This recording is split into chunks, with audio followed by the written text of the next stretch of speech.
Hello, everyone, and welcome to yet another episode of the Bacta Podcast. We're back on the Bacta Podcast for Season 2. We're talking Ahsoka this season. On my right, the Jedi Archive himself, Mr. Rob Fonda. What's up? Happy to be back. Thank you, Keith. Thank you for having us. Of course. And the Rebel of the Rebels, Mr. Cameron Hill. Okay, I'll take that. There we go. That's pretty good. He was like, what is he going to come up with this time? We're so excited to be back. We're going to be doing our usual weekly show here. Shows are going to be coming out on Saturday morning. We have the video is up. Watch us on YouTube or on Spotify. We are now just officially the Bacta Podcast. So that's where you find us on all social media. We actually weirdly did really well on TikTok last season. So Great! I mean, find us on there. The kids love us these days. And apparently the Star Wars fandom. So go check us out there. Very cool.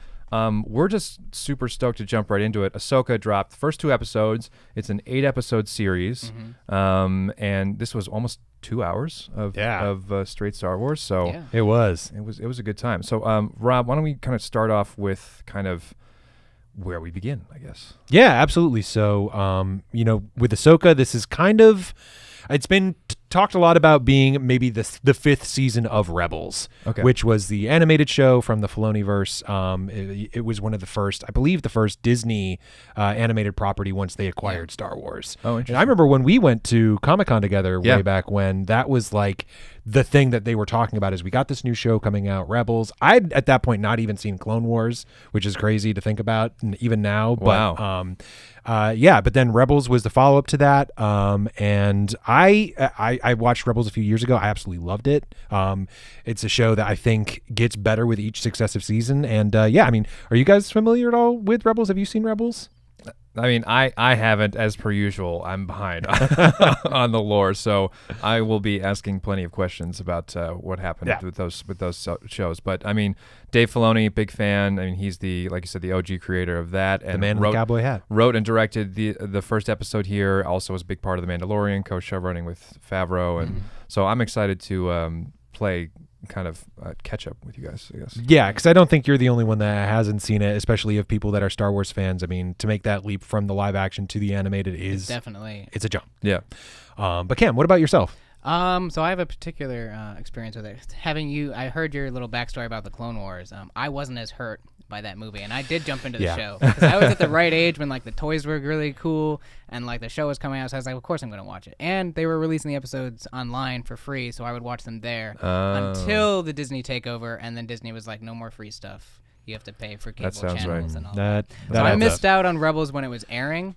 But then when, of course, Disney Plus came out, they threw it on there. I was like, okay, I've got time to watch it. And I was kind of like, I watched it sparingly here and there. And then when this was coming out, I was like, okay, I got to finish it if I want to understand the subtleties of this show. So I actually finished the finale episode Tuesday. Oh, wow. And then rolled right into the very recent. That's okay. So yeah. And of course, and I bring up the animated shows because, of course, we're talking about Ahsoka here, and she originated in Clone Wars. She originated as an animated character. I think, one of the first characters that was animated to make the jump to the live action stage, if I'm not mistaken, which I could be. So to just, you kind of have to touch on the animated stuff to even really talk about what's going on here. I do have Rebels, kind of need to know the main characters and big plot points that you'll need to know to better understand or at least appreciate Ahsoka, because like I said, I'm sure there's a lot of people out there that are just like, who are all of these people? That was one of my things during this episode. I was just like, there's a lot of not talking, and everyone seems to know what's happening, and I do not. And interestingly enough, and I'll say I can touch more about this a little bit in our wrap up thoughts, but there is some aspect for that for me and Cam too, who watched all of Rebels. Like there was some stuff that they're like, oh, things have happened to these characters even since the finale of Rebels we didn't that we didn't know about. There's a span of time that is told in there that we're also questioning.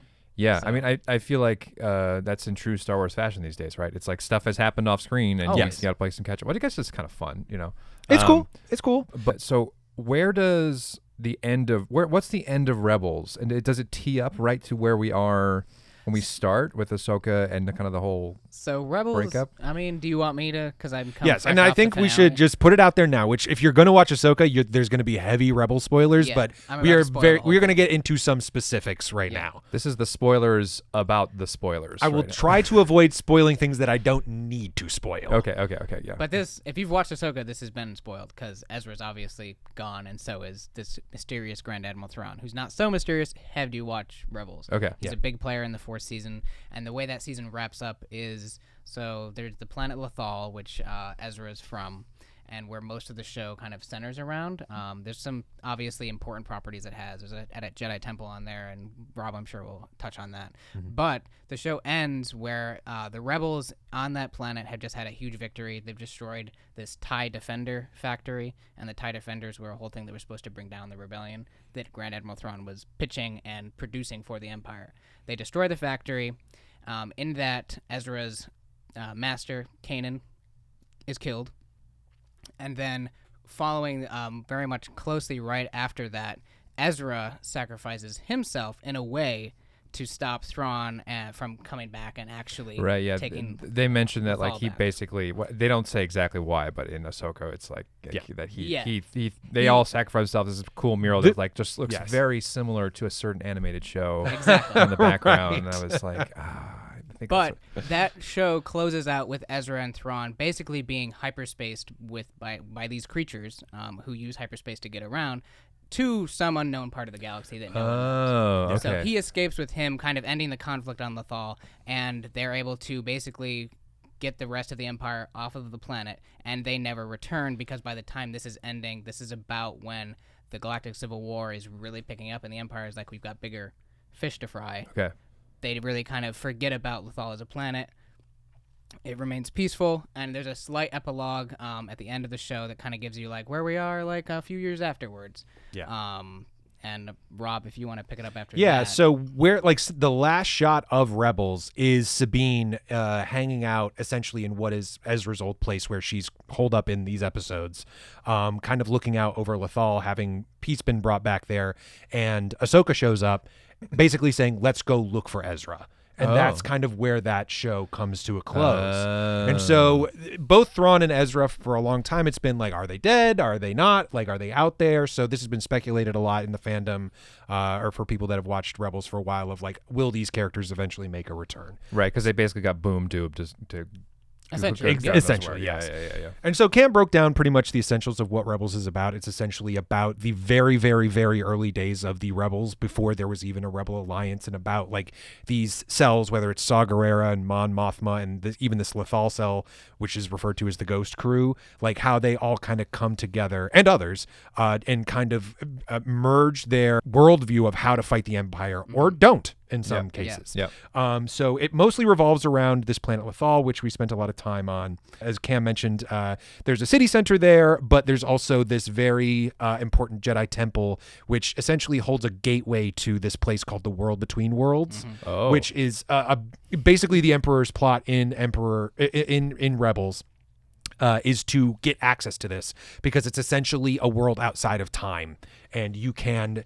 There's a really cool scene in Rebels where Ezra eventually gets there, and it was this really great point in time of the production of all these different Star Wars properties, where they were able to pull clips and moments and quotes from like the prequels, the originals, and the sequels. Oh, wow. To be like, this is like, you see like the guiding lines of the Force and how it all, like, you see moments happening from all across the Star Wars universe. And so there's this gateway there that essentially that was what the Ghost Crew is kind of trying to protect. It's kind of like that if you've seen the most recent Spider-Verse movie, where like there's like you start to see the Spider-Verse. It was interesting watching all of that take place after knowing the whole MCU multiverse thing that they're jumping into. And like, so Star Wars did this first, almost. It's a little bit. It's a little tiptoe into a multiverse type of situation. I mean, I will say, like, after watching these two episodes, like, for me, I was just immediately like, I want to go watch Rebels because That's great. because I knew there was like these characters and like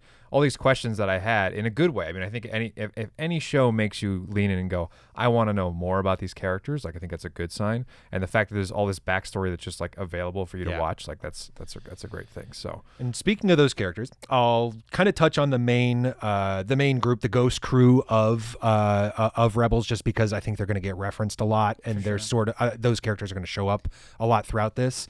So as Cam mentioned, we had Kanan Jarrus. He was codenamed Spectre 1, aka Caleb Doom was his real name. Kanan Jarrus is the name he took on after Order 66 because he is an exiled Jedi. You see him in his master fall actually in him fighting off clone troopers during Order 66 in the opening episode of Bad Batch. Yep. He was not officially knighted by the Order, but during the course of the show of Rebels, he earns the role of Jedi Knight through plenty of accomplishments and even like visions with past Jedi and Force ghosts and yada yada. He does lose his vision at one point from a lightsaber slash from Darth Maul, gets him right across the eyes, and he completely loses his vision. But that's kind of badass. He continues to train and learns to fight without it. He's awesome. He's a blind fighting master. Seeing through the Force, as they call it. But as Cam mentioned, he is sadly killed in action on Lothal, protecting the rest of the Ghost crew from a large explosion as they try to destroy this TIE Defender factory. And he is the master of Ezra, who we also hear mentioned. I'll get more on him later. Harrison Dula is Spectre 2, a Twi'lek ace pilot. Her father, Sham, fought against the Separatist occupation on Ryloth, worked with Obi-Wan and Anakin, but left a lot to be desired as a father. She found her droid Chopper in a downed Republic Y-Wing. I have heard of Chopper. I have heard of Chopper's great. Fan favorite. Infamous. And he is her dedicated astro droid. She co-led the Ghost crew with Kanan. The two had a heavy air quotes here, somewhat secret romance. I mean, everybody like all the knew. romances in Star Wars. Yeah. I mean, listen, they're all bunked up on the Ghost. It's not a big shit. And we find out in some of the epilogue of Rebels that they did end up having a child together named Jason.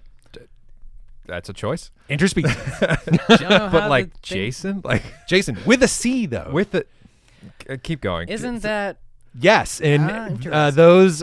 those eagle-eyed Legends viewers will know that there was a Jason Solo, which was originally one of the names of Han and Leia's kids in the Legends canon. Yep.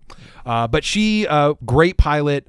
She became a general, full-fledged general in the Rebel Alliance when it eventually kind of came to be, and she is actually a mission and quest giver in the flight simulator game Squadrons. If anybody played that. Yeah. Okay. Yeah. Played that game. That was good. Then speaking of astromech droid, C-110P, aka Chopper, is Spectre 3. He's a former Republic astromech droid. He went down in a Y-wing and has trauma from that. Like, there's a whole episode where he's like, buddy. I'm not getting back in a Y-wing. You're not getting me back in one of those things. I found it interesting on the show too. It's like you can totally understand what that droid is saying. Like they don't hide it at all. It's more so than ever, I feel like. His ability to emote with like his arms and like move his head and the way he moves outside of like the way that like R2-D2 moves, that gives so much more to understanding what he wants. But it's also like if you just like listen to that droid, it's like they flip like one level lower on like the alterations. Like you have, and I think Ben Schwartz was a voice of BB-8. BB-8. I know and Bill Hader as well. And it's like you have no sense of them, but with Chopper, I was like, I can understand what this droid's saying. He's saying like, got it, or like, I don't know what I'm looking for. Yeah. And funny enough, he is voiced by Dave Filoni, which that's very cool. So he is the voice of him. Like I said, he was rescued by Hera, and since then has been her loyal, if not grumpy, companion. Since then, fan favorite since his introduction because of his unique curmudgeonly disposition. Was Filoni Chopper in the animated series as well? I believe so. Yeah. No, actually, yeah, he was. Moving on, we have Garazeb Aurelios, who we actually have not necessarily heard in this show, but did make a cameo in season 3 of Mandalorian. He's the muscle of the Ghost crew, was a member of the Lasan Royal Honor Guard until they, along with most of the Lasat people, were massacred by the Empire for rebelling against an occupation. Very proficient with his bow rifle, which was his honor guard weapon. During Rebels, he comes across some Lasat refugees and helps them find the secret lost homeworld of the Lasat, the planet Lyrasan. However, instead of joining the rest of his people, it is revealed that he returned to help the police of the New Republic, as he makes a cameo in season 3 of Mando talking with Republic Ranger Carson Teva. So we've already seen on camera, and it would be a little surprising if he doesn't show up in this in some regard. Yeah, just to tie it in together a little bit. Okay. Yeah. Interesting. Moving on to probably the person we'll have the most to say about, and it has, of the Ghost Crew, the most camera time in these episodes, Sabine Wren. Spectre 5, young Mandalorian from Clan Wren, aspiring artist. She is good with everything except people.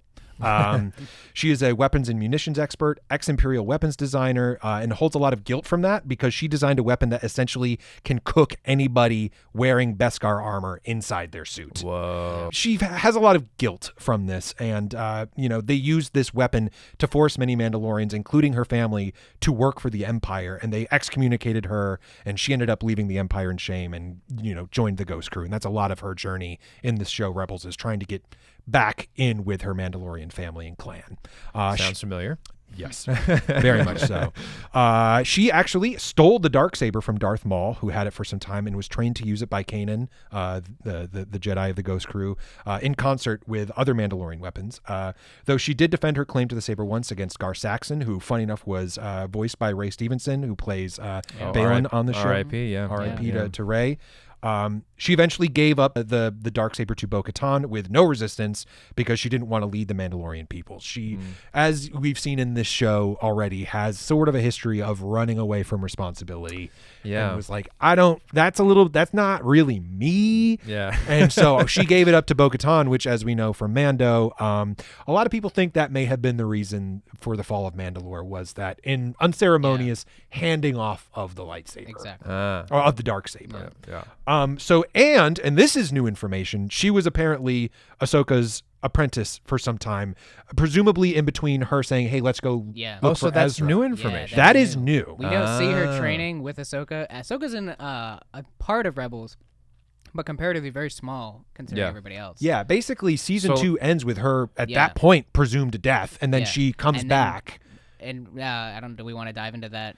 Well, we'll get into that a little bit later. It's complicated, and again, I'll try not to get into. There's like some lore in here that I'm like, you're just gonna have to. It's gonna be a lot of words. Buckle coming up, at sports fans. It's lore time. But she, she apparently trained with Ahsoka for some time. Like I mentioned, she and Ezra trained side by side for a little while in lightsaber combat under Kanan, and so she definitely had, by the end of Rebels, a very light lightsaber experience. As far as we know. And as Hu Yang mentions later, absolutely no ability with the Force. Yeah. As far as we're aware. I have to say, we can get into Hu Yang later, but probably my favorite character on the show so far. Oh, love that. I love what they put into him. Straight daggers. Yes. You're terrible. Yeah. But here's your lightsaber. But you can try. I don't know. And that'll be a really interesting thing to see how that develops, and we can certainly dive into that more later on. That brings us to the last official member, I would say, of Ghost Crew, even though some people include Jason as Spectre 7. We won't get into that. But Ezra Bridger was Spectre 6, young Jedi from Lothal, essentially with the protagonist of Rebels. He is found and at first reluctantly trained by Kanan. He had a hard time fitting in with the crew at first, but eventually became a very essential member, overcame struggles with the dark side, as most Jedi tend to do. Kind of had a will they, won't they at the very beginning of Rebels with Sabine, or at least he was crushing on her. She was very much not crushing on him. Yeah. And certainly by the time it sounds like he recorded that message, they had more of a brother-sister bond than a romantic interest. Yeah, I mean, as much as they made that very clear in this episode, I still got a little bit of a.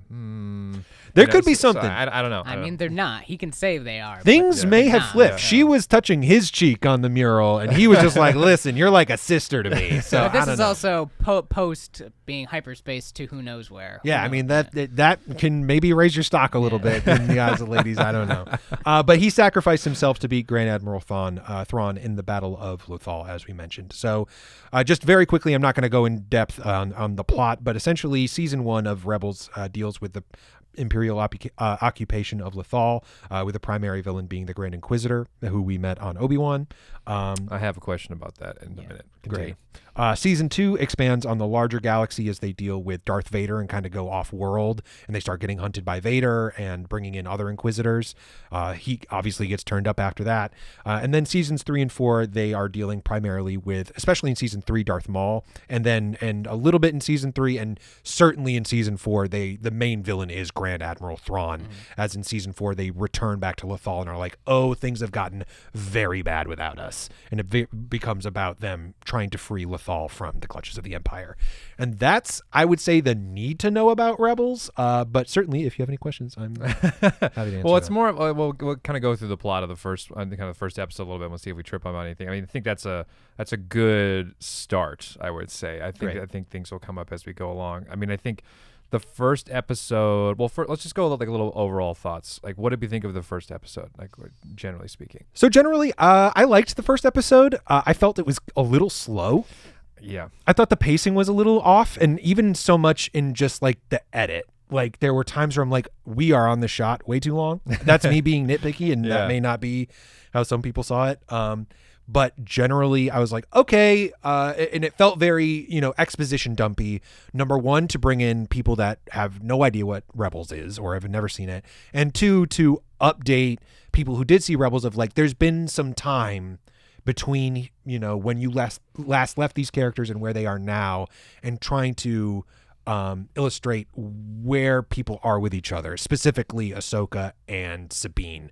Because I would not say that Ahsoka and Sabine were particularly close on Rebels. No. And so for them to have this, especially master-apprentice relationship, is very new. That's good to hear, actually, because it makes me feel like I'm less out of the loop than I was. Cam, what'd you think? I mean, I'll agree with Rob and Keith about the length of it. It did feel a little drawn out in parts, but I think overall for coming off of that finale to Rebels into this, it was almost seamless. Oh, wow. I really liked how much of a Star Wars show it still felt, and I think you get that a lot from having Filoni be behind this one, as he really knew what he was doing, because he had obviously written the story previous, so he knew where everything was going.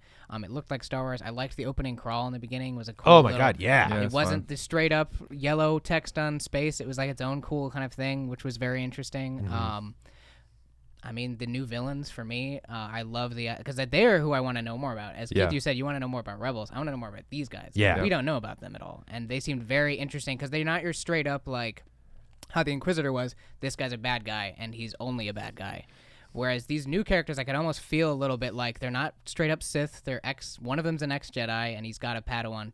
We don't know their backstories about a lot. So I think there's going to be a lot more to get out of those characters, not just as villains, but maybe something else along the way. Yeah, I mean, I think they're almost pitched as like mercs more than anything else, which I thought was kind of cool and different. I think my limited Clone Wars knowledge was kind of like pinging when I saw the witch of it all and like that whole thing, which I think which I think for your average Star Wars fan who hasn't watched all of those, it's like, wait, what? There are witches in Star Wars, which is very much so. Star Wars has got everything. Which is kind of I hope they stick the landing on that. That's kind of my thing with that. I think for me, the pacing, what we talked about, I think it's really, really, really hard to do a pilot of any show. Yes. Just period, end of story. Yeah. And to do a pilot of a show that was on that long ago, and it's like you have to translate it into live action, I think it's like a monumental task.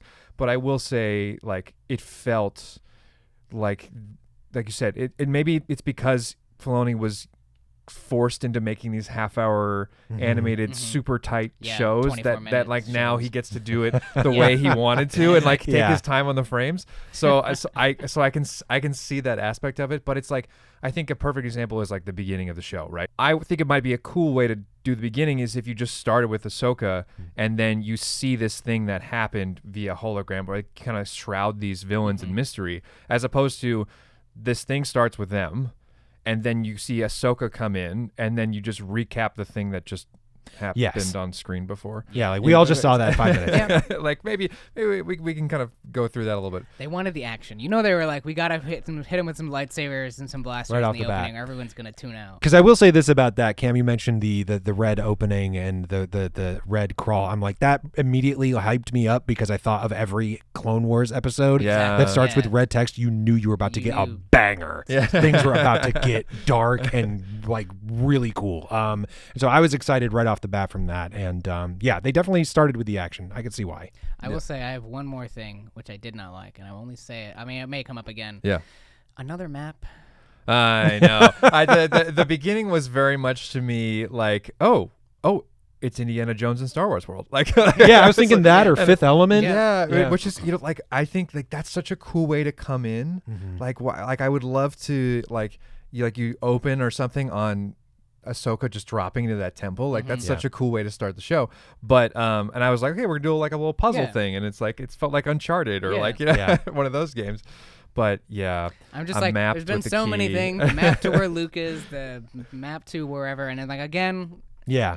Robert and I were talking a little bit too about the logistics of mapping where the location of them is in general, but we'll get to that. And hopefully the show will explain it to us. I do have some story questions about how they have a map to a random location that a bunch of hyperspace whales seemingly took these people at random, but I think it's potentially like they took them to a place, and again, I'm kind of getting ahead of myself with some of the plot details, but like even watching the end credits, it's like you see like hieroglyphs of the Purrgil, which are these, hyperspace traveling space whales. That's what. First of all, you had me at hyperspace traveling space whales. I'm in. I'm watching Rebels. That's just. I'm in. They're great. But Bayless is Balin. Balin.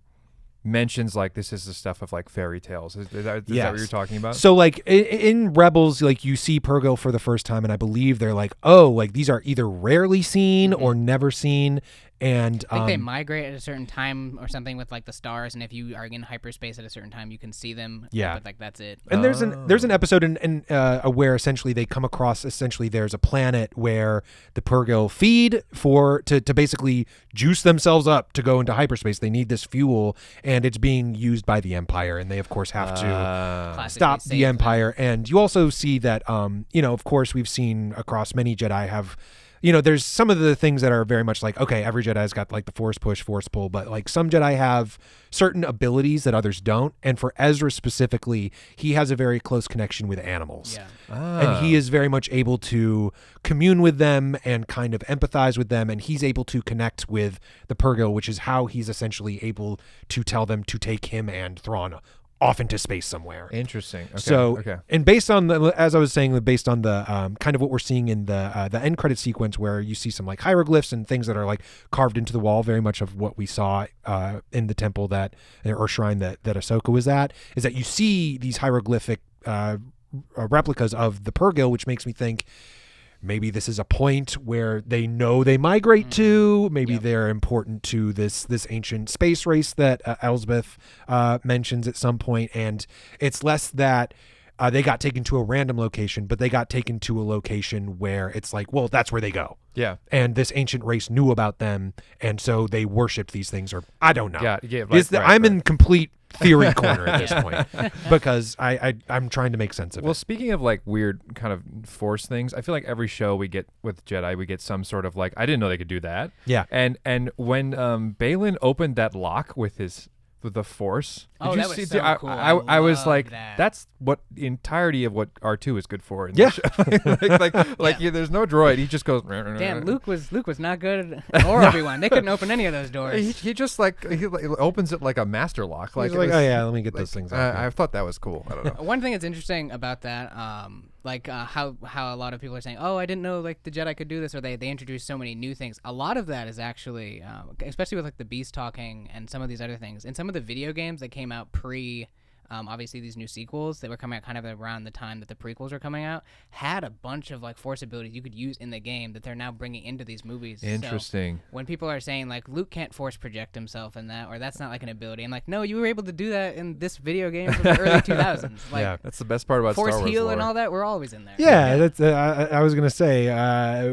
Usually, the answer to not knowing something about Star Wars is more Star Wars. Like they probably explained it. It's probably somewhere in there. It's written somewhere. It It is written. Yes. But yeah, I mean, all of that to say, like, I know I've been a little nitpicky. Overall, I mean, I generally very much enjoyed these episodes and had a good time with them. I mean, not to get too much into my review of it, but I mean, do we want to get into the plot of these episodes? Yeah. So episode 1, Master and Apprentice. The series takes place probably around the same time of season 3, The Mandalorian, which is roughly 5 to 7 years after Return of the Jedi, probably about 30-ish years after the end of the Clone Wars. We learned from the opening text that the Imperial remnants are trying to find the exiled Grand Admiral Thrawn, who is rumored to be making a return and reignite the Galactic Civil War. So to give you just... Thrawn is going to be big. I know he's been teased in Mando a couple times. I kind of don't want to know about Thrawn. I feel Honestly, like that's not hard because there's not a whole lot of information. That is true. There's some like niche books. There's some stuff that's expanded universe that's no longer canon. They did rewrite. Actually, they brought the author who wrote the original books about Thrawn. They brought him back to rewrite it for the canon. Interesting. So he did drop 2 new books that have come out about his story. Both one taking place before or during the Clone Wars, and then one post Clone Wars with the Empire.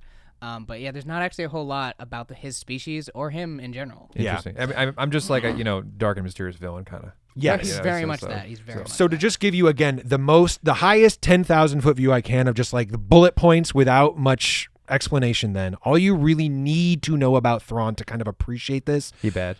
he bad, he's smart, Yeah, very. and he alien. Okay. He's he is like a very high ranking Imperial, was like friends with the Emperor, which is crazy because that dude was like a space racist, and there's a reason why there's only humans that you see in the Empire, and he was like the only non-human to be amongst the high ranking Imperials. What about Grievous?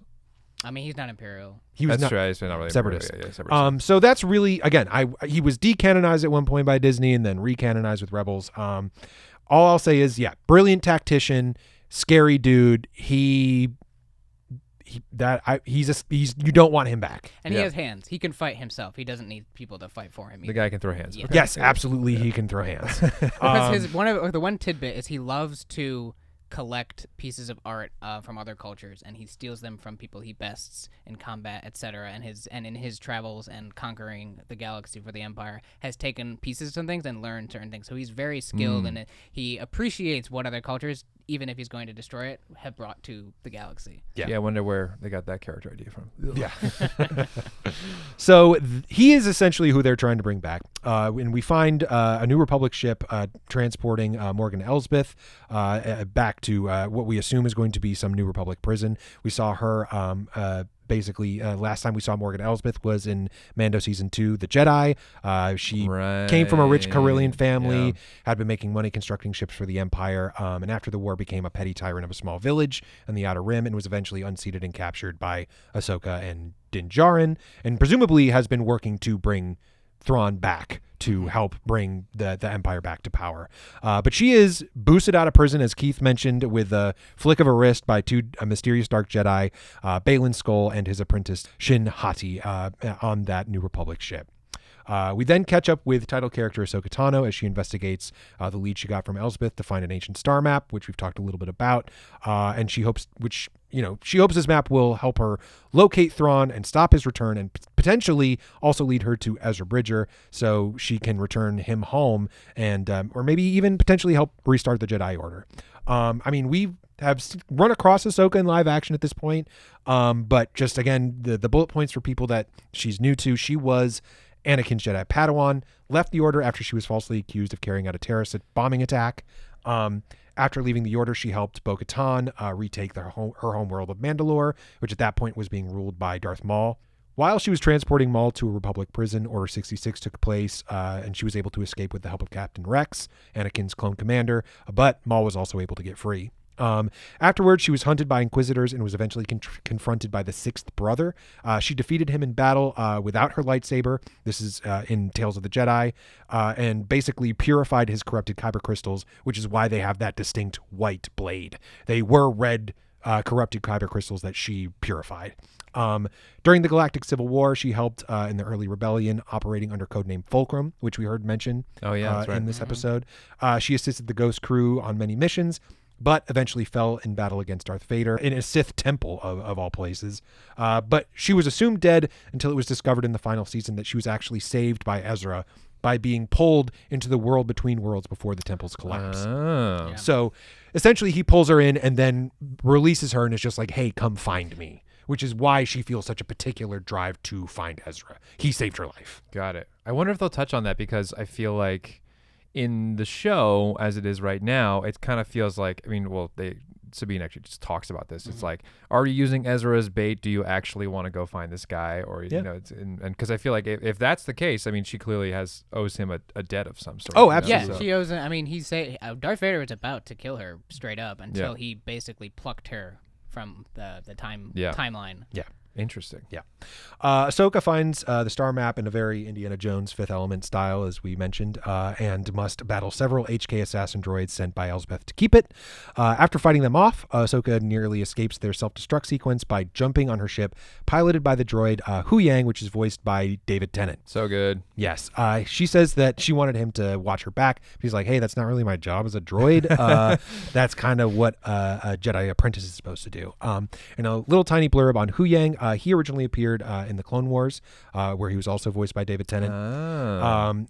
He is a Jedi droid whose main purpose was to help younglings through the Kyber Crystal ceremony and instruct them how to assemble their lightsabers, kind of like a Star Wars Ollivander, if you dabble in Harry Potter. I thought that was really, really cool that they kind of, it's a droid that's not just there to sell toys. Like that he has some sort of like lore to him. Bit a little more purpose. Yeah, and like C-3PO is fun, and there's like the comedic aspect of it. I mean, this is one thing that I actually meant to mention earlier. I did feel like we were missing a little humor in the show. I can see that, yeah. And He did bring some of the sarcastic. It was very sarcastic humor. If you're getting, yeah. It was But very much he that. was definitely a breath of fresh air when that Yeah. happened. Because I'll say, like, after I saw him in the Clone Wars, I'm like, that was fun. I don't think we'll ever see him again. And here he is, and playing a much larger role than I ever would have guessed. So I thought that was really cool to have him back. Classic Star Wars. So Ahsoka and Hu Yang are then alerted to Elsbeth's escape, and they go to meet with General Harrison Dula of the New Republic to find out who it was that busted her out and where they went.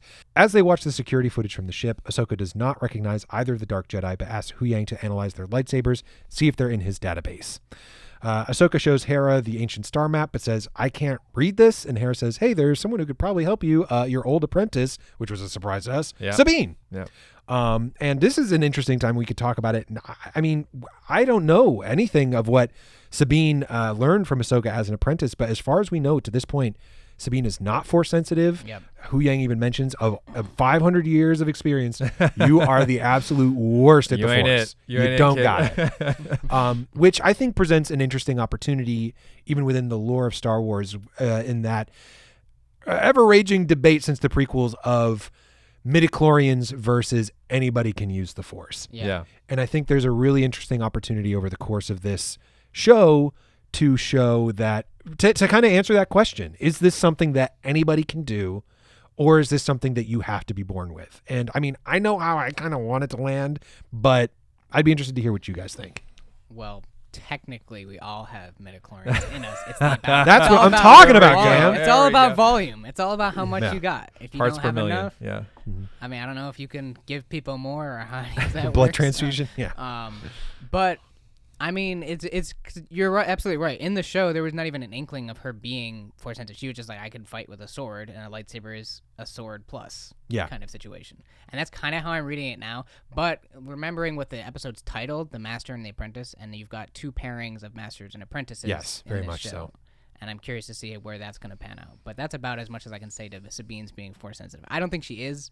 If she becomes force sensitive in this, I'll be pleasantly surprised. But at the moment, I'm going to say no, she's not. Yeah, I mean, to me, I think the best version of like Jedi but not Jedi is like Donnie Yen in Rogue, and I think that was kind of a great push forward for the canon and the lore of just like you can be a part of it and be maybe not as force sensitive, and like I think that kind of model of somebody who is so talented and clearly a part and fully envelops the lifestyle of being a part of the force. Like I it's just a matter of will she be able to learn from Ahsoka? Will Ahsoka be able to teach her in that way? But I think if there's like Hera says, like if anybody, you guys are so similar, maybe that's why it works. Yeah.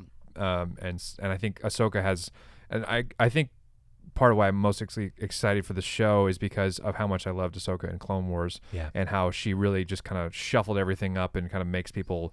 She does her own thing. She really always does her own thing in whatever she sees to be the right path, not necessarily because somebody who is older and wiser says it's so. So I think it seems like the kind of person who would be able to train somebody who's not. One question you actually brought up is that character from Rogue One. Has he been established as he's not Force sensitive? Because I just assumed he was. Well, he never uses the Force.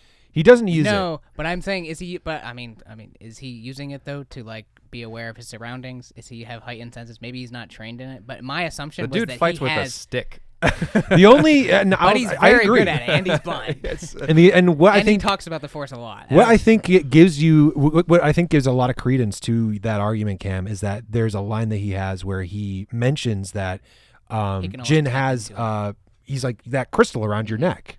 He doesn't touch that. That can't be something that he even hears, I would think.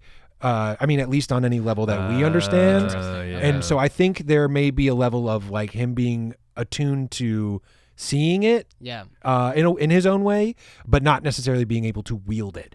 Which I think it could lend itself to this argument of, listen, I'm very pro democratize the Force. I think it's cool for everybody to use it. And I think there's the argument of like, just because like everybody has the ability to use it, but there are people that are going to be born with more innate talent for it. And obviously those trained will obviously be better, but there are, I think, some people with the innate talent who are untrained who can still tap into maybe portions of it. I see what you're saying. Yeah. It's like, I think, and exactly that. You can, it would be very hard, but you could attune yourself in such a manner to at least be aware of it. I mean, he was reciting that thing all the time. So I think that has something to do with it, for sure. So we'll see. But Keith, you raise an excellent point of just like, if anybody's going to be like, I'll train a non-Force sensitive apprentice, it's probably going to be Ahsoka. Yeah. So from there, we go to Lothal, where Governor Ryder Azidi, played by Clancy Brown, who again voiced that character on Rebels, is giving a speech to a crowd celebrating the anniversary of the liberation of Lothal. And just a side note, Clancy Brown has been several characters in Star Wars, including the voice of the Sixth Brother in Tales of the Jedi, who Ahsoka beats for her lightsaber crystals, and Berg, the Deveronian, in the Prison Break episode of Mando in season 1, big red horn guy. He did. You can see it comes through a little bit in the makeup. Yes. So Ryder is giving a lot of love to the Ghost crew and has a mural of them behind him, which we saw in Rebels, and we see a lot in these 2 episodes. He hopes to have Sabine say a few words, but she has disappeared from the event. He sends a few security guards to go track her down, but she very easily gives them the slip, heads back to her hideout, which had been the home of Ezra and where he grew up on Lasan. Or I'm sorry, not Lasan, Lothal. Along with her Lothcat, Sabine has stashed away most of her Mandalorian gear and accoutrements from her Rebel days. She pulls out a hologram message from Ezra that she plays back, where he tells her that sacrificing himself to defeat Thrawn is the only way for them to win. So maybe he even knew going into the battle, he had a vision where this is the only way this can happen. Elsewhere, Elsbeth, Balin, and Shin, and a mysterious Inquisitor named Morok, or at least appears to be an Inquisitor. That's what I have questions about. This dude, like, we don't know. We don't know. He's the last. Apparently, he's the last Inquisitor. The last one, because I mean, you see the lightsaber and it's so spinny, and I'm like, he looks very Knights of Ren-ish too. The armor kind of did. I well, was like, is this a bridge to like their creation? Who knows? But potentially, and he certainly. I mean, his armor very much matches, I believe, the 8th brother, who makes a very incredibly brief appearance on Rebels, but is, I believe, defeated by Kanan. And he had the similar like slatted helmet, and I'm like, I don't think that's this guy, but it's hard to tell with them because they all have very similar weapons. They're dressed very same, so like who knows who this exactly. It's almost like they're brothers. Based on the advertising, he is the last Inquisitor. I think it was weird to me that there was no mention of talk of him at all. He's just like, oh yeah, you're here too, cool. Yeah, I was like, who's the dude? Yeah, another guy. He's just throwing lightsabers at Ahsoka, and she's like, I mean, first of all, the coolest part of the second episode when she just steps to the side and that thing goes whizzing. Okay, anyway, it was pretty cool. So we see the big bad evil guys are all gathering in this destroyed shrine, too late to recover the star map, and we find out that Elsbeth is not only a rich kid from Corellia, she's also apparently a descendant of the Dathomirian Night Sisters, much to the distrust of Shin. She feels through the fate of the Force that Ahsoka has the map. and she tells Balin to send Shin to Lothal to confront Sabine, her former apprentice, and lure Ahsoka out. And as you mentioned, Keith, the Night Sisters may be a little new to some people. We get a lot of them in Clone Wars. A lot of them in But Clone Wars. aren't they destroyed in the Clone Wars? Yes, relatively? yes. Most of them are eliminated, wiped out by Dooku and Grievous in a very large battle after they essentially try to assassinate Dooku. Yeah. But also, if you've played either of the Jedi Outcast or Jedi Survivor games, Marin, a great character in those games, is also a surviving Night Sister, who seems maybe a little bit closer to the Dathomirian Night Sisters than Elsbeth. Well, Elspeth doesn't do much. I mean, No. I mean, well, and also I don't know if people know a whole lot about the Night Sisters, but if you want like a frame of reference, you've got the Jedi, you've got the Sith, and then like the Night Sisters are like a subsect where they can like use the Force, and they use it in very specific ways, and the way they tap into it is a bit more like mystical, and it's not the straight up. yeah, I It's mean, the occult. It's very very much an ceremonial. occult. It's a It's very direct much that. reference to like the Three Sisters of Fate from like mythology. Yes. And it's like Yes. it's basically 100%. what it is. I mean, they're the people that just stand back and kind of go, "Oh, you're gonna get like." There's Yeah. like they pull strings and they kind of sit back and go, "We're doing our magic thing." And Yeah, and even Morgan Elsbeth, I wonder if her name is like a reference to kind of Morgan Le Fay. that's exactly what I Elspeth think. From sounds our- very familiar from something. I don't know what it is. I but could, it's ser- just I me. could, I bet that's something It's too. my grandmother's name actually. Oh, I love that. But yeah, Morgan Le Fay, Arthurian sorceress, apprentice of Merlin, sometimes enemy of Arthur. Weird lady. Tune in next week to our King Arthur podcast. Yes. Back on Lothal, after having a dream about Ezra, Sabine wakes up to find Ahsoka has returned. It's a very chilly reunion where they both seem to blame the other for not really trying as hard as they could to help Sabine become a Jedi. Still, Sabine agrees to help Ahsoka decipher the map, but says, hey, I'd like to take this home. It helps me think a bit clearer. Ahsoka's like, no, a lot of really dangerous people want their hands on this, and if they get it, it can start a war. But Hu Yang at that moment has information for Ahsoka, so she leaves the room and he tells her, hey, listen, I ran the database. Balin definitely was a Jedi. I have his lightsaber on record. Disappeared after Order 66 like a lot of other Jedi. I mean, we don't know exactly what his story was, but like you mentioned, Keith, has a merc feel. Probably had some sort of reaction of, well, like whatever the Jedi were doing didn't work, so I'm going to go ahead and do my own thing. Yeah, I liked him. I mean, this is kind of jumping ahead to episode 2 a little bit, but I liked that he's not just like, I'm a bad guy. Yeah, I agree. I like how he's got dimension. Yeah, there's just like he's smart enough to know that everything isn't like just black and white. Yeah, and just yeah. because you guys may win, someone's going to come along and probably knock you down. He's very much kind of a side player that kind of, I think, seeing what he saw, I'm assuming, is like, okay, nothing really lasts forever. Someone's going to come and take out whoever's in power. So he's kind of like, I'm going to get my own power for myself. Yeah, is what it the looks Jedi like. had all these morals about power, and Yeah. look where it got him. So he wants that power. Yep. But also he has his apprentice, which her lightsaber not in the records, so we can kind of glean from that maybe he picked her up somewhere along the way and found a Force-sensitive child and was like, I'm going to take you with me. You're going to be my apprentice. And I mean, as far as we know right now, that's a giant question mark about who Shin is. She's cool. She's very Yeah. cool. She's God, very cool. I mean, and I'm not just saying this because like we know people that worked on the wardrobe department on this. Her wardrobe is Oh, it's very badass. cool. Yeah, it's really the highlights of metal, like both her and Balin's look as like these very knightly sort of Very Game of Thrones. It's yeah. very Super much cool. like the Jedi that fought in the Clone Wars who kind of adopted some of the armor that Yeah. they were wearing. It's very much that hybrid Jedi armored look almost, which is a very Yeah, cool look. and I liked how she used her cloak in battle as well. That was a Yeah. cool kind of It's dope. added situation thing. I like their look a lot. But so she gets all this information, and then Ahsoka goes back to, update Sabine, finds that, of course, she's left. If anybody that could read the room would figure out she's not staying there if you gave her the map.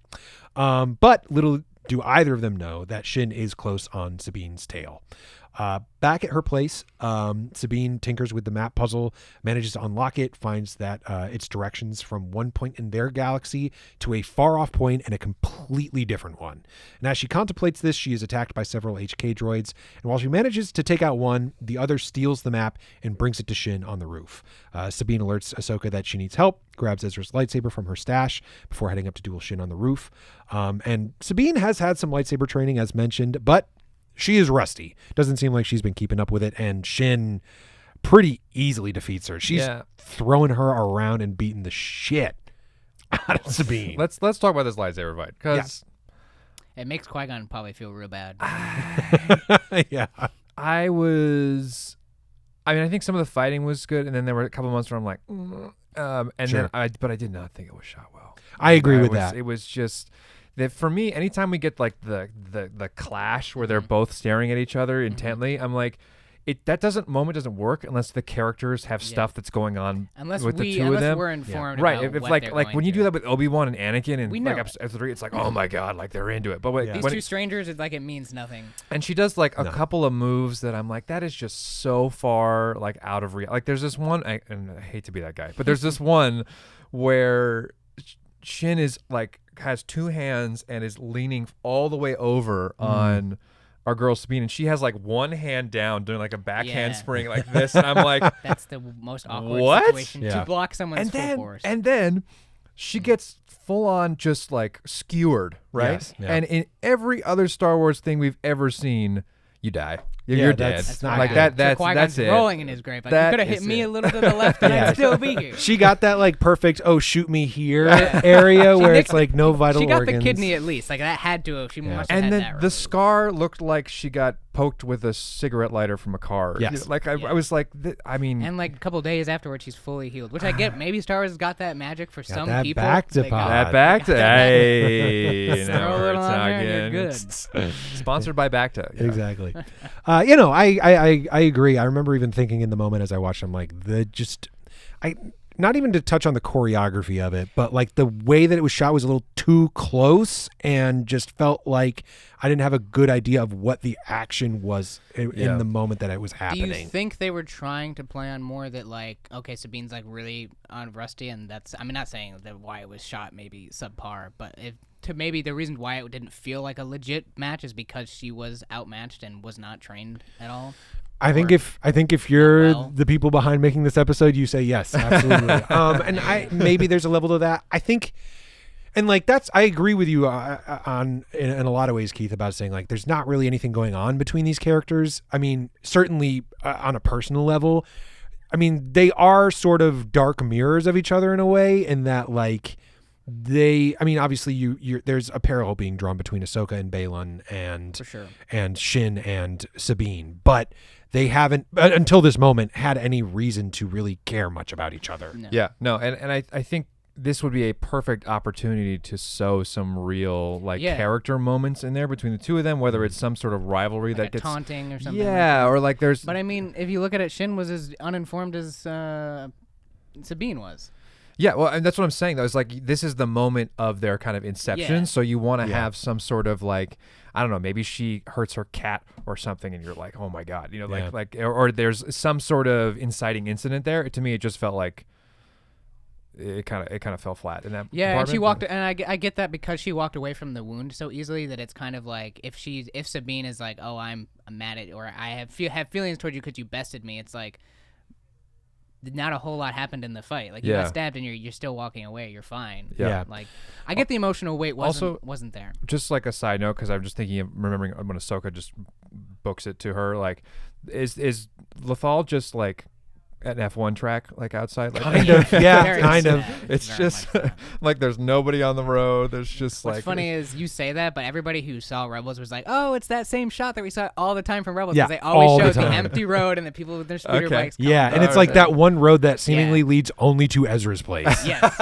And everything else on the planet is in that city. I don't know exactly why the city planner did that, but they did. I think it came from I think the outside forces are dangerous. Like if you go outside, there's obviously the wildlife is not. there's safe. loth cats and loth wolves and like there's dangerous animals on the Yeah. planet for 'Cause sure. there's a moment when they have to move some of the people and they have to pick a specific spot because I guess there's other creatures that would take them out, and that's when they meet that. It's a whole. it's kind of like F-Zero, the planet, or Formula Yeah, One track. kind I of. don't know. I mean, if that's established, like I'm here for it. if but- I'm remembering right, Ezra's parents were like, wasn't their place like a radio tower? Because they were like radio they said it was personalities. a communications tower, like That's right. communications of some yeah. sort. I think that is a thing that's kind of early on in the show, that they had been like potentially early rebellion radio people, and that was why they maybe got killed. I forget. Gotta Don't love quote those me on rebel that. radio people, man. Oh, They are the backbone of the rebel cause. Exactly. Honestly, like radio's a big part. Yeah, but I mean, even just knowing Sabine, she's definitely a very prideful person, especially when it comes to combat, especially being a Mandalorian. So the fact that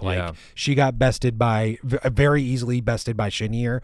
I mean, I don't think Shin thinks anything about Sabine at this point. No, but she's just- Sabine is That's the going to thing, be on site when Yeah. she sees her again. Yeah. Oh no doubt.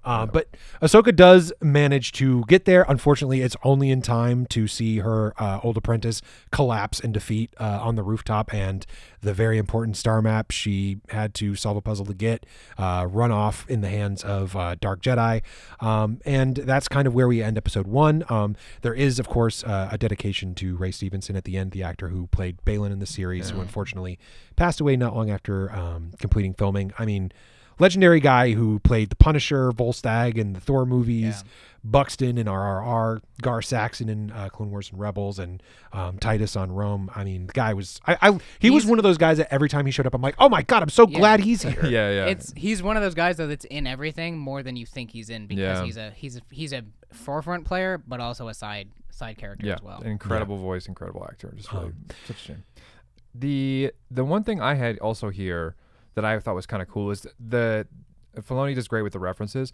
Did you guys pick up on the Darth Maul reference? Oh, I don't know that I did. I mean, I don't know if it is one or if it's just me going, Sure, it could be. But when Shin is has the little protocol droid that goes Yes. up very and it much, comes back very much, and she's very got the much hood that, on yeah. and I'm like, I was like, this is so episode this 1 is Darth. right now. Like we haven't met her yet and she's gonna go jump the other Padawan. I'm like, this is so Phantom Menace. I did think that did remind me of that. Yes, now that you mention it. And which was a very cool reference. The other thing in this episode that I was like, I have seen this before, was when Balin was walking down a hallway, absolutely mowing down They love their hallways rebel now. soldiers. Yeah. Or they're not rebel soldiers at this point. Now they're New Republic Rangers or whatever. But Yeah. he was very much in his Darth Vader bag. Yeah, doing his Vader We walk. don't need any more in the show though. Just FYI, Yeah. we have enough hallway. We scenes. got the hallway scene out of the way. And actually, I was listening back to our last season podcast when we were talking about how Vader walks down the street, and we've had enough bad guy walks down the street yeah. scenes with sand everywhere. So They love it. they love it.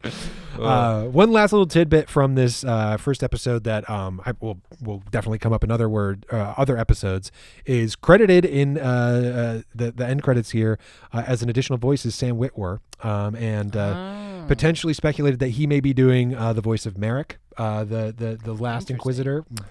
Unconfirmed. Because he also plays the voice of Maul. Exactly. And He's done Maul in Rebels and Solo also, of movie. course, did Starkiller, whose actual name is Galen Merrick in the games in The Force Unleashed, though different spelling. So I don't know that we're necessarily getting Starkiller from Force Unleashed here. I in also Ahsoka. wonder, Ahsoka had a couple of moments, which I thought were cool, of like where she's hearing voices in her head and she's like going over things. And like, there are definitely, I think, if I'm not mistaken, some clips that are from other shows. Yeah. Sure, yeah. They used some audio Fact check from us other on stuff. this, viewers, listeners, if you picked up on anything specific, because I feel like there were a couple things that were not of the show, that were of like maybe Clone Wars or maybe Rebels. I'm not sure. In her kind of musings and listenings. Yeah, and she's definitely got a history of having those sort of premonitions and visions and hearing voices. She's got a little Batman detective thing going on, which is kind of cool. Absolutely. I'm here for it.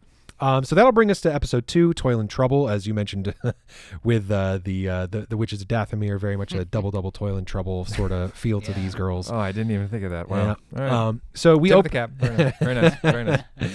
tip of the cap. So we open in a hospital where Sabine is healing. She thanks Ahsoka for saving her, but disappointed her master greatly, her old master, when she informs her that she had unlocked the map just before Shin stole it, and her enemies have a head start into finding Thrawn. She offers to help Ahsoka to recover it, but Ahsoka's had about enough of Sabine's help for now. Sure enough, on the planet Cetos, Balin and Shin have found the next location that will get them closer to Thrawn. Ahsoka investigates Sabine's place, finds one of the HK droids still laying in wait, beheads it, and brings it to Sabine to see if, hey, make yourself useful, see if you can maybe access its memory banks. You're good with this kind of stuff. Find out maybe where it came from, and hopefully lead her back to wherever Elsbeth is hiding. So Sabine tinkers with the droid as Ahsoka and Hera watch, and though the operation nearly blows up in their faces literally, Sabine discovers that the droid came from Corellia, which is a very important planet in the Star Wars lore. It's a manufacturing / shipbuilding planet, very industrial, mostly viewed as a place people try to get away from. We saw it in the very beginning of the movie Solo, which goes to show that it's the homeworld of characters Han Solo and Kira and Wedge Antilles, and also the bounty hunter Dengar. Do we not start one of the video games there too? Am I mistaken on that? We might. I feel I could be wrong with that. I'm pretty sure there's definitely one. At least a level in that. Oh, it's definitely on. I don't know if Starkiller from the Force Unleashed. I could games totally there, see I that. think he may. Anyway, continue. But, yeah. So Hera's confused about the origins of all this Imperial manufacturing or whatever going on in Corellia, because that was all shut down after the end of the Galactic Civil War. Corellia is on paper a New Republic planet. All on the up and up. So they decide to go head off, Ahsoka and Hera, to investigate. Though Sabine again offers her help, she is sidelined. They're just like, you just heal. Hera tries to give her a pep talk, but Sabine is like, hey, honestly, I could use someone to put in a good word for me with Ahsoka. She doesn't seem super thrilled with me right now. Not thrilled at all. I wonder why. On Cetos, Elsbeth uses her star map and Night Sister magic to activate an ancient shrine built by strange aliens from another galaxy. She says that Thrawn calls out to her from a distant place across time and space, and this map will tell them how to get there. I wonder if he's speaking whale. Oh, maybe he is. Kind of, very much a Dory. Like, help me. So Elsbeth continues that the Eye of Sion will soon arrive, and that Merrick must complete his task for the next step to be ready. We're not quite sure what the Eye of Sion is at this point in the episode. I can give you a little trivia. Okay. All right. So in the same video game that I was talking about that gave you all those extra Force abilities, they're Knights of the Old Republic and Knights of the Republic 2, the Sith Lords. Darth Sion, which is spelled the same way, is a character in it, and he's one of the Sith Lords that's trying to obviously bring the Sith Empire back. He is a one-eyed character as well. Interesting. So after they talked about the Eye of Sion. The Eye of Sion. It's a little close to Sauron for me, but continue.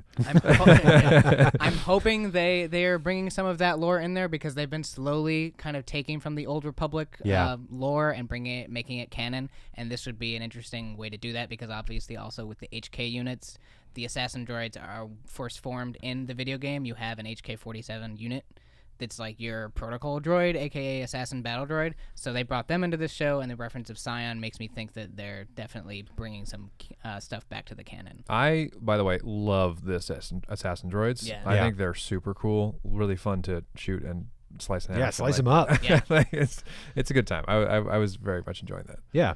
So Balin assures her, hey, Merrick's going to do his duty. This dude is good at his job, not like the other Inquisitors. And at that point, as a very suspicious Shin is like, hey, what is in this for us? And he's just like, listen, some people want this for, they want to start a war. Some of these people want some money. For us, we're trying to get power beyond your imagination, which is, who even knows what that is. But then he sends her off. Hey, go help Merrick with that final transportation for Corellia. Just make sure nothing goes wrong. So Ahsoka and Hera meet up, and Chopper meet up on Corellia to investigate Elsbeth old factories. They talk to a foreman who's like, hey, there's no Imperial activity here, even if most of our staff is actually ex-Imperials. Which, funny enough, is pretty much exactly what happened in Nazi Germany. When they were like, we need people to run this government. Oh, the only people that know how to run the government are the Nazis that we just took out of power. And when you kind of combine that with what we saw even in Mando season 3 of taking these ex-Imperial, taking these ex-Imperial scientists, it's like, that's what we did with NASA. Werner von Braun that got us to the moon was absolutely a Nazi scientist. Yep. And so like it kind of just shows you, which is, I know a lot of people have said like, they weren't crazy about, having the Empire kind of brought back for the sequels, but I think they're doing a good job of seeding of just like, no, this happens. But it's also like they never left. It's the same bureaucracy with a different leader. Yeah.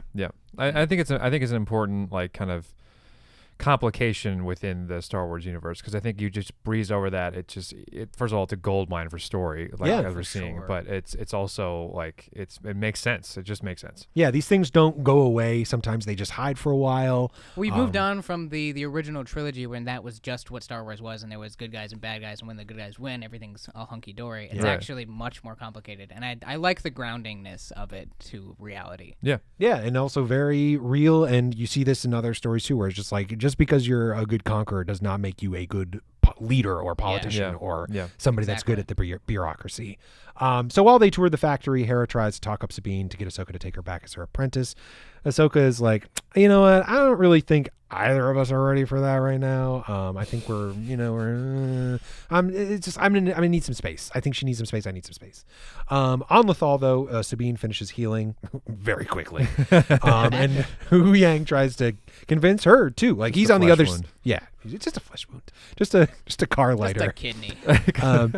But Hu Yang tries to. He's doing the same thing on the other end, where he's trying to convince her, hey, why don't you go back to your training? Here's your lightsaber, and you could be Ahsoka's apprentice again. It means like, hey, that's Ezra's lightsaber, and he's just like, listen, I've dealt with a lot of lightsabers over the time. I've dealt with a lot of younglings, a lot of apprentices. You've modified this. This is yours at this point. Yeah. And listen, like, I mean, you're absolute trash with the Force. You're trash. You're trash. You're trash. But your lightsaber's cool. Here. But your lightsaber's cool, and like, and hey, they need you. They need you. I can't back up Ahsoka the way that she needs me to. You can.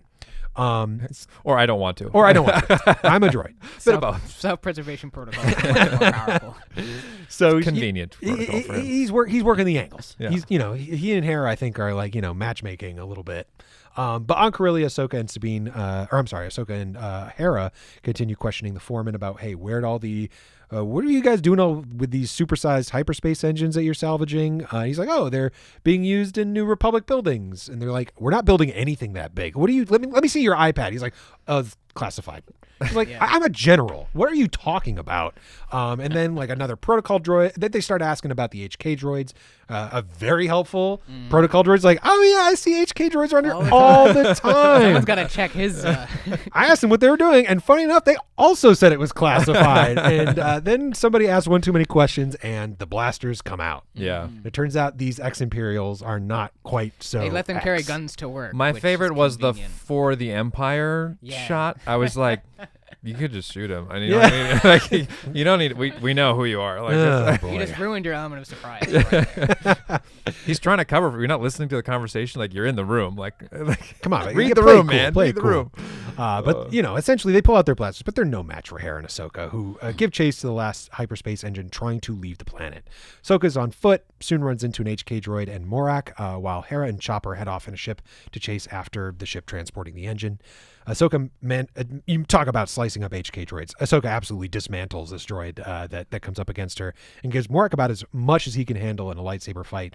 But Shin arrives just in time and bails her partner out. Luckily, though, Hera and Chopper are able to get a tracking device on the fleeing ship so they can find out where it's headed off to. I by the way, I've been really enjoying Ahsoka's fighting. I think it's been really great. I mean, they've done a great job with it, and I'm glad you said something, because she is Anakin's apprentice, and he was the best duelist, so like she better have those skills. Yeah. Something that occurred to me too, like, I mean, not even just the fight, like that moment where she shows up to the temple in the first episode and like throws the lightsabers down. So fun. Sure. And at that moment, it occurred to me, I'm like, we're about to see like height of the Republic Jedi training in action for like the first time in a long time. Because like, I get it. They talk about it in the later stage movies with Luke and Rey and even Kylo not being, they're not as acrobatic. And it's like you can chop that up to a lot of things. Yeah. And certainly I think within the story they try to be like, well, nobody that fought that way is really around anymore. And it's like, okay, they talk just like that too. Actually, it's like, all right. I guess I can see that, but no, they have no excuse at this point. No. I want to see some flips. Well, and based on how she was snips, based on how she was animated, they better have that in there. I will say, like, well, first let's talk about the lightsaber. I would say I totally agree. I think we haven't seen a Jedi in their prime in a quite a long time. It's been like Obi-Wan. Like I was listening to our old episode talking about how like he was kind of old and you know doing it. Then we have Rey. She's just figuring her stuff out. You have like it's kind of like always been either hot or cold or just somewhere. Too but old. Ahsoka is like primo Ahsoka at this point. Like she is really she knows what she's doing. She's a fighter and she's kicking butt. So I'm really excited about that. I'll just say, but yeah, no, I agree. We're all those people are just figuring their stuff out. The closest we've really seen it to is another hallway scene is Luke going up against those dark troopers, and even he's not flashy like the others are. He's very. It's very much just like whatever movement gets me to the next thing. It's very intentional. It's very utilitarian. Whereas she's very strategic. The light bulb just went off. Right. I think the one thing that I am missing from Ahsoka, just character-wise in this, and maybe this is just, and I think this was very apparent right from when she first showed up in the, we'll call it the live-action universe, is the humor and the lightheartedness that she has in Clone Wars is gone. I mean, there is no sense of fun or play or like joy or anything, and I'm wondering if I think that was a conscious decision by Rosario Dawson, honestly, because like that's how she chose to play it when she first showed up in the show. But I'm just curious to me how she's going to, if she's going to acknowledge that part of herself, or if it's just kind of this is where she's at now. And she's What's interesting is her introduction in Rebels is very much like that. Oh, she's okay. very much Interesting. She's grown up a lot. Yeah, she's like, Seen a I'm lot. an adult. I don't make jokes anymore. Right. There's no snips. It's business. Yeah. And I think I want to say that obviously what happened to Anakin and seeing all of that unfold, and obviously what made her leave the Order, kind of puts a sour taste in your mouth. Yeah, and it's like you're kind of done with. No, that's a fair point. I mean, she's like the whole. If you, again, highly recommend watching Clone Wars because her story arc of where she goes and it's just such a different storyline than anything else I think in Star Wars. Honestly, when it comes to Jedi, that I think, like you said, and then the Anakin of it all really tough. And so, if you were watching this for the first time and haven't seen Clone Wars, like when she drops that, Anakin's training was, Anakin never finished my training. Yeah. Like there's a whole story to that. Yeah. I highly recommend checking out because it's a thing. It's a real thing. And I agree with you, Keith. And I did think of like her lightheartedness is gone, but I also agree with you too, Cam. At this point, she's been through so much that I can see why. Yeah. It's that's almost not who like she is Luke in anymore. Episode 6, where it's kind of like I'm not a kid anymore. Yeah. I know what I'm doing. I've got purpose. Yeah. Once your lightsaber changes colors, Exactly, it's like there's no more joy. But I do hope that maybe this show will maybe help her get back to a place like that. No. Because again, without getting too much of what happens to her in Rebels, if you guys want to take that journey, even in Clone Wars, she a lot of what her foundation of what she believes in gets destroyed and ripped out from underneath her consistently. Yeah. And that's going to do something to you. Yeah. So I would love to see her get back to a bit more of that jovial. And I think if somebody can help her do it, it might be Sabine. I think because Sabine kind of had that heart in the Rebels show, obviously, and was, along with Ezra, kind of that, not comedic relief, but a bit more of a lighthearted character. Because she's so good at what she was doing, you can kind of give yourself the ability to be lighthearted in those moments. So maybe she'll bring that. Yeah, she's younger. I mean, it's Sabine does a lot of what Ahsoka used to do to Anakin. Ahsoka would have taken that star map and left on her own. Yeah, exactly. Yeah, she would have done that. 10 out of 10. Yeah.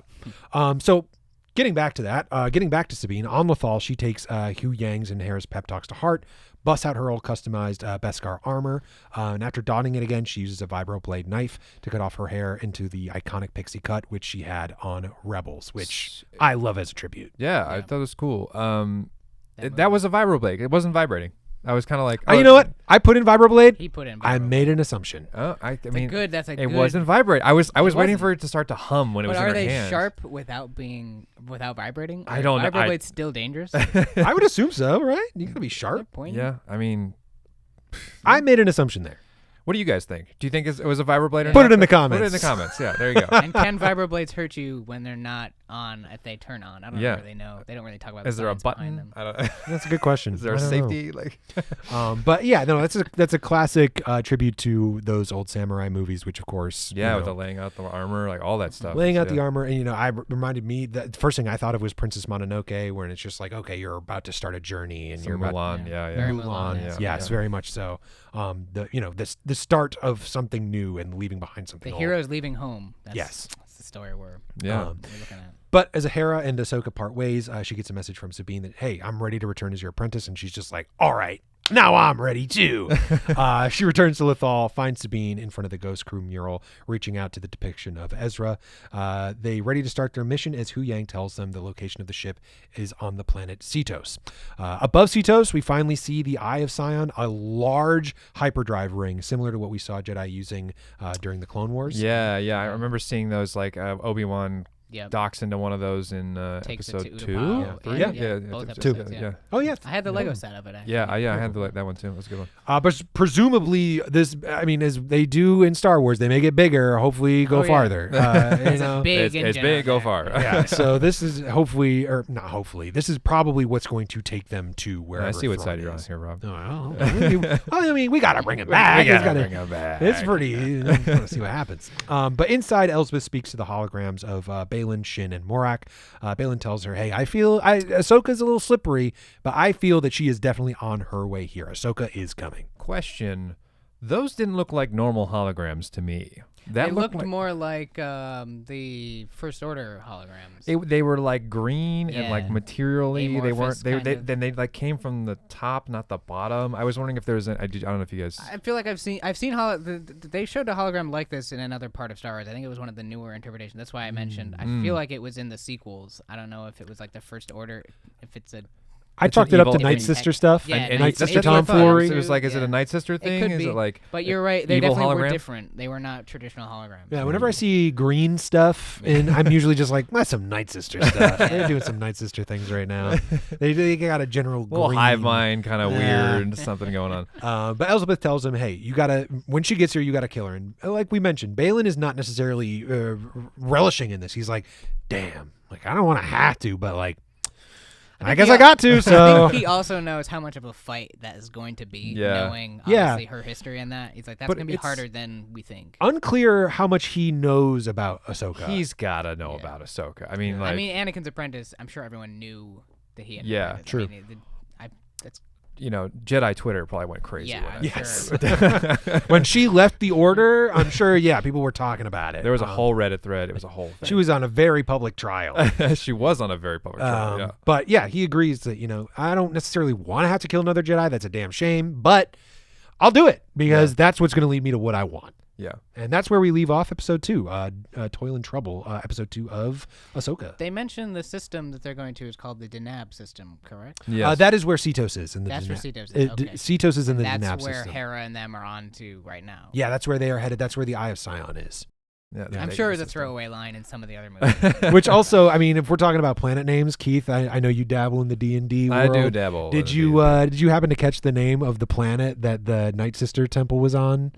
That she No. got the map from? It No. was literally just Arcana. Yeah. Was the name of the planet. The name of the magic planet was Arcana. I got a kick out I of that. mean, just running out of names at this point. I don't know. It's Make it Arcana. arcane, That's magic. but like It's- Latin. Let's whatever. Roll your D&D check, your Arcana check to understand that. What's your Jedi bonus? Anyway, But those were the first 2 episodes. And yeah, I mean, what are people's thoughts? I thought the second episode really picked up. For me, it was needed like what it- kind of shifted into gear. It's like, okay, we're now where we want to be, and it got me excited for the next one. I was a Agreed. little worried after the first one that it was gonna be a little slow, like I said, but I don't know. I'm excited. I'm excited for more lightsaber battles. I'm excited for the hyperspace whales, apparently, which we may or Yes. may not see. Which Yeah. is, didn't know that before we walked in here today. So There you go. yeah. The Purgle, which we actually did see a little bit in Mando season 3. There's like a moment where they're in Yeah, hyperspace and and Grogu's looking out the window. And there's Oh. something in the hyperspace. That's the Purgle. Yeah. That's what they are. So yeah, no, I agree that I thought the second episode picked up. I very much feel like the homework is done. You Yeah. know, I feel like we Yeah. got the catch up. We got it out of the way. We know who everybody is, especially after, hey, if you're listening to this podcast, we told you who everybody is. If they're There's a quiz. No. so I feel like we've got the hard work out of the way, and now we can move into the fun and Totally. the adventure of where the show's going to go. And I mean, I thought they did a great job, especially with Natasha Liu Bordizzo, who I apologize if I'm butchering her name, but who plays Sabine. I thought she was a great casting choice for her. The recasting of the animated to the live action Yes. was very well done. Oh, here's a question for you guys that I have. Sure. What is your favorite so far animated character that's come to live action? I'll say, I mean, honestly, right now it's Ahsoka. I think Yeah. like that first episode where she showed up in Mando, the Jedi, where she faces off with Elsbeth, was just like, oh my God. Yeah. Like, it's happening. She's here. Yeah. I've watched that episode multiple times just for that. Like, it's such a great standalone episode. And you can tell Rosario Dawson has done her research on the character, because you can see the subtle nuances between like the way she'll like linger on something, or like just the way she maybe delivers a line that it feels like Ahsoka. Yeah. So that translation is seamless. It doesn't feel like it's someone reinterpreting the character that much. It's like, okay, I got this body of work, and I'm just that character again. It's Yeah. an extension of that. That's top of my brain. What I'm just like, oh, that's my knee-jerk reaction, Ahsoka. I Yeah. wonder if I could think of somebody else. I want to say Chopper, just because. Like, I mean, I've been looking forward to seeing him in live action. I hope he gets a bit more than he's gotten these past 2 episodes. Yeah. The next ones. But that was nice to see. That was definitely a fan favorite in the comment section for us. his little people like loved him. pitch of the way he threw the tracker. It was very. I have to fun. take so many things back. You know who the first animated character to come to live action was? What? And who's actually great? Saw Gerrera. That's right. That's right. right. Yeah. Saw Gerrera was Yeah. the first animated character to make the jump to live action. And he's I think great. I mean, I thought they've done a really good job with. There's with so him. much more to his character they didn't put in the movie too. Yeah, which I it's- wish we could have seen some of that. Yeah, kinda- talk about a tortured soul. Yeah. Oh boy. Yeah, that's a tough one. I mean, I would say for me, I really liked. I mean, mixed feelings on some of kind of where they went with her, but I thought Bo-Katan was really great in general. Yeah. I think she gave She great aged performance. She did. So did Sabine. Like, if you live on Lothal, you must age fantastically. I mean, like- Tatooine, different story. Sabine's like probably like late 20s at this point if you're thinking about it, but like Bo-Katan, I don't know what her skincare routine is. She's older than Boba Fett, Yeah. and he looks like garbage. I granted he spent a lot of time in the Sarlacc pit and the that. Sarlacc Yeah, pit. that can't be good for your skin. And I'm not trying to like make a comment on the actor. Of course, no. I think he is a very handsome man. It's more just like he came out of there looking burned and like, I mean, the dude is supposed to be like maybe 35, and he looks Yeah. every single day of it and then some. Oh boy, I mean, the Bacta Pod can only do so much. Yeah, you know what I right. mean. All right, maybe 40, but still. Do you guys have any predictions for the coming Oh, characters? that's a good one. Come back to me. I have some. Okay. Or a couple. I think my one prediction, I'm going to throw it out there. I think what's the main villain, the guy's name? Balin? Balin. I think his apprentice is going to turn, or at least be presented with. Shin. Yeah. Because every time they're doing something new, she's questioning what they're doing. And I'm like, Cut to her going. yeah, she's like, why are we doing this? what What are we is doing? She seems to be the least informed out of the villains, which makes her the most vulnerable to me to maybe swing to the other side and maybe Ahsoka Interesting. getting in there a little bit. And on the flip side, Sabine is also in that area where she may, if she is force sensitive or not, flip also. Like, I could see that Interesting. being like a little duality there, because Sabine is obviously very invested emotionally in finding Ezra, and we all know what happens when you invest so much in your emotions. Yeah, It yeah. doesn't always turn out That's well. true. Attachments and all that stuff. I mean, that's an interesting thing. I mean, I think my brain immediately went to, well, it's Dave Filoni, so someone's gonna die. Oh, for sure. I could see For that. sure, something or someone is gonna make the ultimate sacrifice, or we're gonna lose them at some point, and it's gonna really hit really hard. He does a great job with character deaths in general. Yeah. I would say some of Don't that. make me think like that. I know. I would say definitely some of that, and then I do think there's going to be another breakup between the two of them. Yeah. I think that will definitely be. Well, because they're already on rocky ground, and I feel like someone's gonna slip up, and there's gonna be a blow up, and they're gonna do their separate ways again. Yeah. And then obviously have to come back together. I could definitely see that because there's already animosity that's present. Yeah. They're just kind of trying to push down. So I could see that. Yeah. I'm very curious if we're going to settle into a planet at all. Also, I feel like there was a lot of traveling on this. Yeah. one. There was. We just bounced A lot of all over the jumping. place. No more Griffith Park sets, which No. I was. I was thinking about that. during No this more episode. sand. Yeah.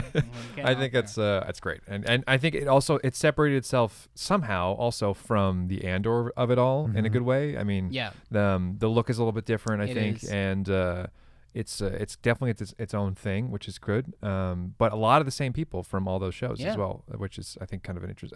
You can definitely see the Mandalorian. Oh, for sure. In Like the structure and the the way they the look of it. the way they make the show, but which is very different from the Andor gang, but yeah. But like that's the dope. I think that's one of the cool parts about Star Wars is like you can tell a story like Andor, which feels different from Star Wars, but it's still rooted in that universe. Just like this, like each show has its own look and feel, but it's still a Star Wars story. I will say I was kind of bummed that they haven't gone further with that with Ahsoka. Like agree.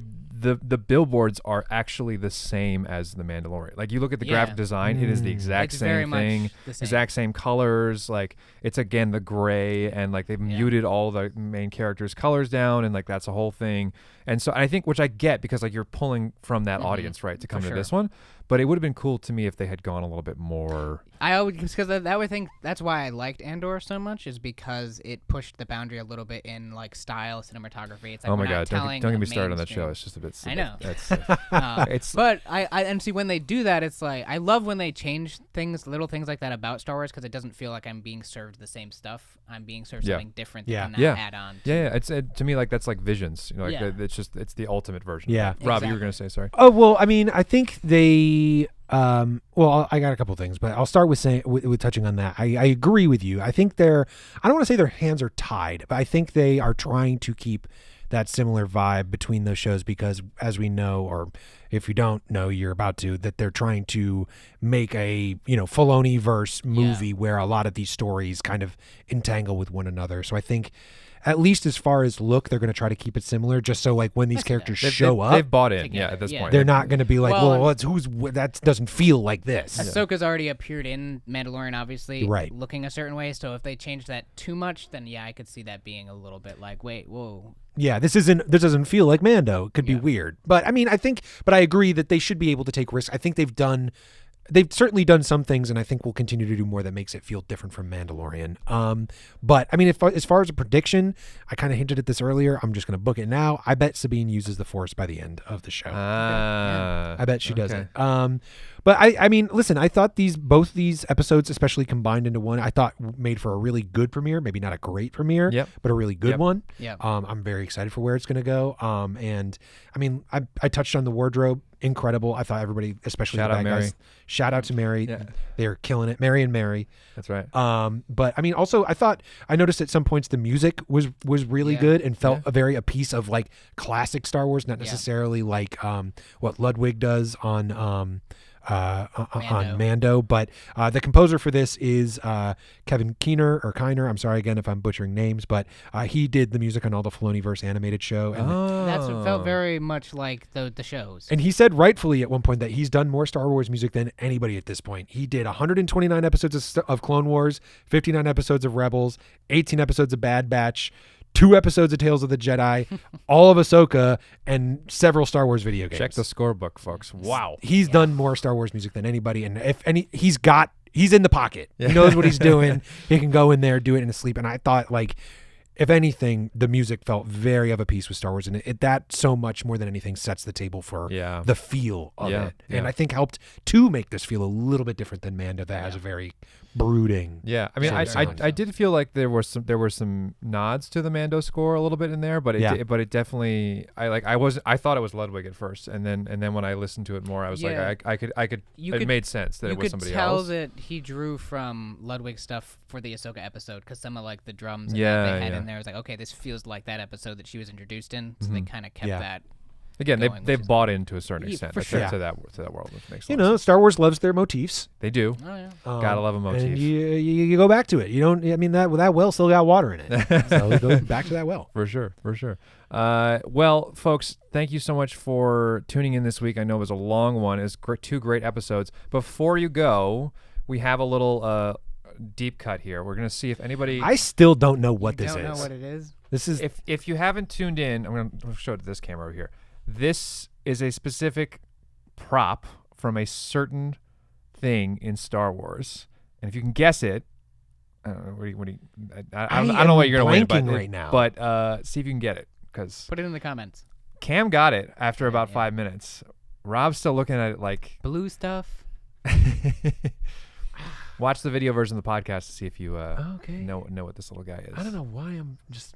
It'll come to me, and then when I eventually find out what it is, I'm gonna feel really dumb. No. I'm gonna be This- like, this oh is, yeah, this of is course. a deep cut. This is a deep cut. Anyway, thank you so much, folks. We will see you back right here next week. I'm Keith. This has been Rob and Cam for the Bacta Podcast. May the Force be with you. May the Force be with you.